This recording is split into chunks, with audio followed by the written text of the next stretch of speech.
அதான் உங்க விக்கி கேமிங் அந்த ப்ரோ பேசின வார்த்தையை வைக்கிறேன் பாருங்க. முடிஞ்சா என்கிட்ட வந்து பாருங்க ப்ரோ. அதிக மண்டையெல்லாம் தெரிக்க விடும்.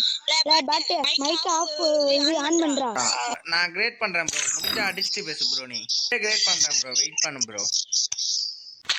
ப்ரோ அந்த மேட்ச் கூப்பிட்டுருந்தாரு ப்ரோ அந்த பிளேயரு. அவர் வாங்கின முதல் ஷாட்டே எக்ஸாட் ப்ரோ.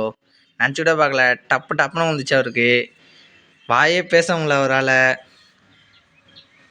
என்ன நினச்சிட்டு இருக்காரோ லாஸ்ட்ல என்ன பண்ணுறான்னு தெரில ப்ரோ.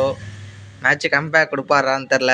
எல்லாம் பார்க்குறவங்க கொஞ்சம் லைக் பண்ணுங்கள் ப்ரோ, ஷேர் பண்ணுங்கள், கமெண்ட் பண்ணுங்கள் ப்ரோ. இது ஒரு நல்ல மேட்ச்னே சொல்லலாம். இவர் நல்லா விளாண்டுருக்காங்க ப்ரோ. இது ஒரு நல்ல மேட்ச்னே சொல்லலாம். எமௌண்ட் போட்டிருக்கேன் வெறுப்பாக கட்டணும்னு. அடிச்சுட்டு என்ன பேசுகிறான்னு பார்ப்போம். லாஸ்ட்டில் மேட்சை பார்ப்போம். பாய் ஃப்ரெண்ட். ப்ரோ மேட்ச் எப்படி ப்ரோ? ப்ரோ என்ன ப்ரோ இப்படி அடிக்கிறீங்க ப்ரோ? சும்மா நீங்க பாட்டு நினைச்சு கூட்டிட்டு போனே பிளேயர் மாதிரி ஆனீங்க ப்ரோ. சரிங்க ப்ரோ. சரி ப்ரோ பாய் ப்ரோ.